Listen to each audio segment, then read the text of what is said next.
Okay, today we got 2 oil failures. Let's see what's going on.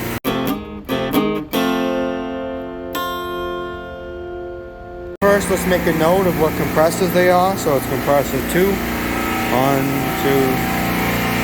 2, 3, 4, 5. Compressor 5. As always, one of the first things I always check is I always just make sure there's enough refrigerant in the system. And it looks like this sight glass thing over here is the only thing they kind of have on this guy. A little different. Looks like it's fine. Also, we're going to go up on the roof, check the receiver level.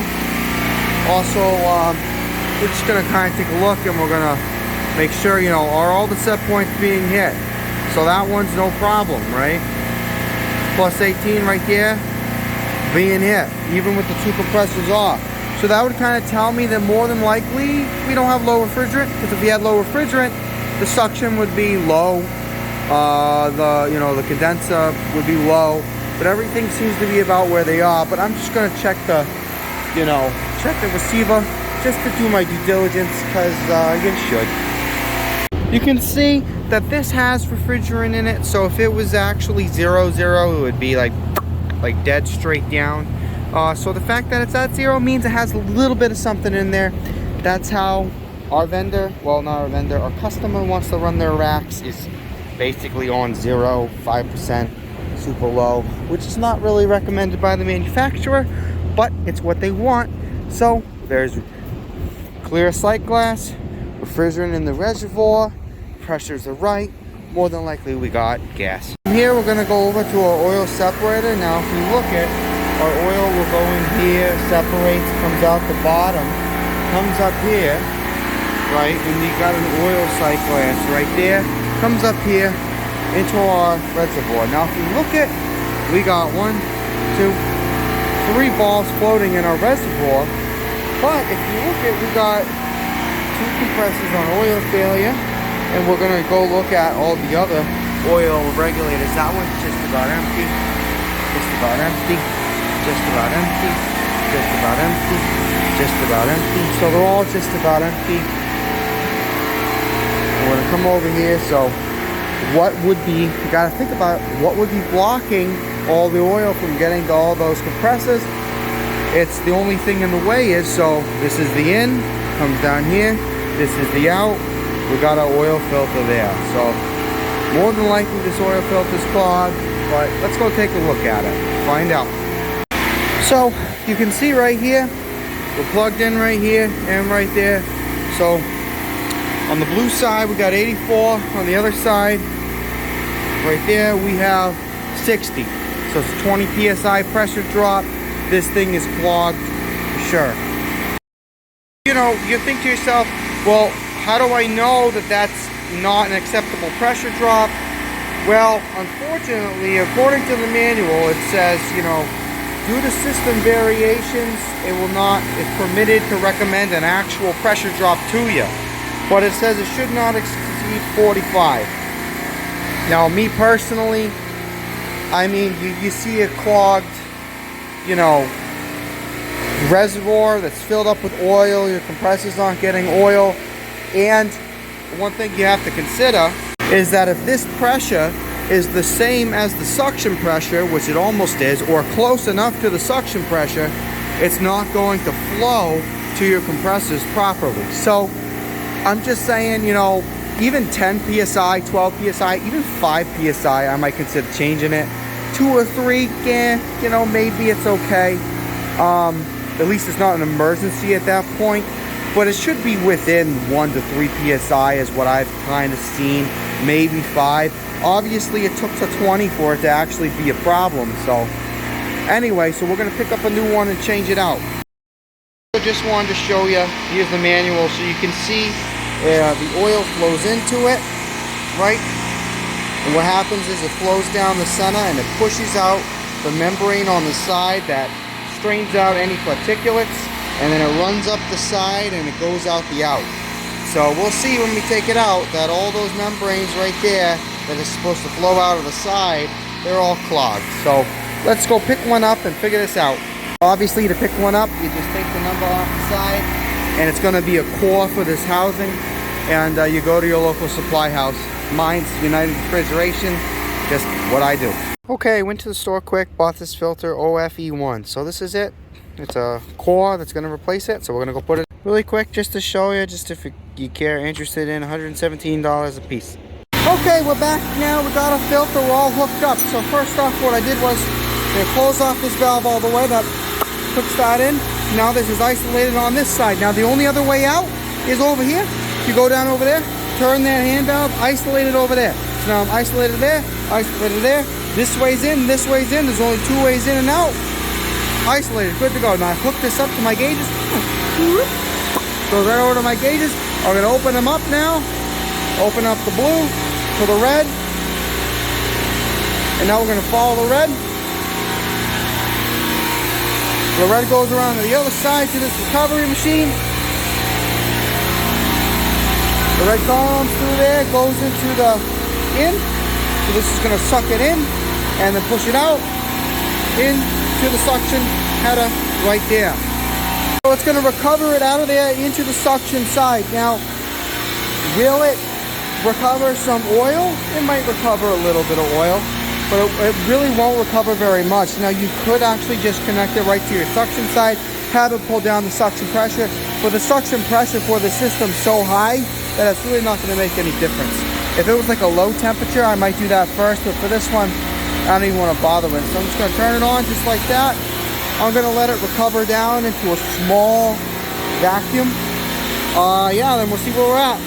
So as you can see, even though it's kind of going through this stage, so what it's doing is it's actually boiling the refrigerant out of the oil. So you can see as I close it off, this will actually keep going up and it will be lower every single time I close it off, because it's actually physically kind of, as far as I know, it's removing the refrigerant out of the oil, because the oil and the refrigerant will actually combine with one another. That's actually how it's designed to be. So even though it says the negative, as the oil shifts and air pockets open and the refrigerant boils out of it, or just kind of separates from it, you're going to kind of get these increasing and decreasing. And we want to just kind of keep going, because we don't want it to really suck up a lot of oil. We want it to more just separate the refrigerant that's in there from the oil. Maybe there's another way to do it. If you know any other way, comment below. This is the way I do it, because I don't want to violate any EPA laws or anything about spraying off refrigerant or something. I just try to be as gentle as possible with my machine. Now at 0 PSI, so I'm actually just going to kind of run it on the vacuum just for like a couple seconds, because I don't want any oil to explode out all over the floor. This is what I do. I don't know if it's what you're supposed to do, what other people do, but it's what I'm going to do. So just a minute. We're just going to do it quick, because I don't want anything to kind of explode or pour out of there, get all over the floor, make a big mess. So just like a minute. And as you see, like if I turn this off, this is going to go right down. That refrigerant's still trapping some kind of, that oil is still shifting and settling and whatever. So just kind of, do this to make sure that nothing's going to explode out at you. Alrighty, now I'm really not worried at this point. Seems like it's holding the vacuum, kind of slowly going down as it settles, but I'm really not worried. So I'm going to take off these flare nuts right there. So this part of the reason I do this is so I know it's not bleeding in from there or bleeding in for the hand valves. Hand valves are notoriously bad. So I took off those two things, and then I loosened this up to bring that down. Now we're going to take off this top cover. We're going to use a 1/2 inch to do that. And this over there was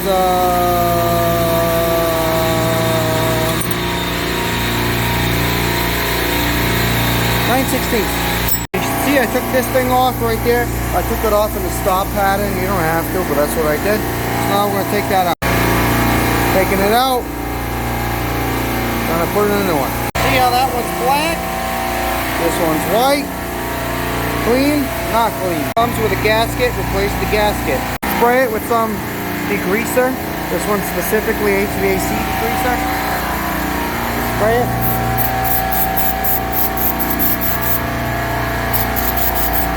Let it sit for a minute, and then use your 1/8 of an inch screwdriver, slide it in that groove, and peel it out. Once you get started like that, taking this and continually kind of spraying underneath it, and kind of degreasing underneath the gasket, really helps take it off. I removed the old gasket, I cleaned it with the greaser, I wiped it down with a rag, make sure that there's not going to be any little tiny things in this seating surface that'll prevent it from getting a good seal. We're going to put on this new gasket. Now this guy just goes right like so. Boop. Right on there. We're just going to come up here. Might take a little bit of finagling. There we go. We can just line it up in there like so. And now it's in there. So now we're going to put this back on. We're going to tighten this all up first. Then we're going to lift it up, loosen this up, turn it, fit it into place, put on the flares, and we're going to tighten it in a star pattern. So first off, we put on everything and tight, and then we're going to tighten it in the star. So tighten this one up a little bit, this one up a little bit, this one up a little bit, this one up a little bit, this one up a little bit, this one up a little bit, and then we'll go back and do the same thing again. This one a little bit more, this one a little bit more, this one a little bit more, this one a little bit more, this one a little bit more, this one a little bit more. We're just going to do that in a star pattern until it's nice and good down. Connect the flares, and we're going to pull it back in. In case you happen to forget how to connect them, in, out. Now we're just going to pull our vacuum there. So just also tip, before you can really tighten those down, so you can screw those on by hand, screw those on by the hand, turn them a couple times with that, but the only way to actually get them like super tight is you got to tighten this guy up all the way, and then you can do those ones last. So now we're just going to wait for it to pull the vacuum, see how it goes. Alright, so this has been pulling our vacuum for a while. You want to do your best to get to 29.9, obviously. So this has been going for quite some time, so it could just be that my gauges weren't zeroed properly, or it could be that there's still moving stuff in there. But it doesn't increase at all. You know, you want to watch it so it doesn't increase and all that. But yeah, I think this is an adequate vacuum, so we're going to open it up and kind of look at it now. Okay, so now you can see we're hooked up here to here. Same exact pressure reading. So that filter was definitely 30. Now, I did pull it to about 29 inches. I would like 29.9, or sometimes I can get my gauge to say 30, but you know, the world isn't perfect, seals aren't perfect or whatever. Now I'm just going to take my soapy bubbles, and I'm just going to soap up these things and make sure that everything was tight enough, that there isn't leaks anywhere. You want to get the back side of the flares, the front of the flares, all over. Flares are just a huge leaking point, especially on racks.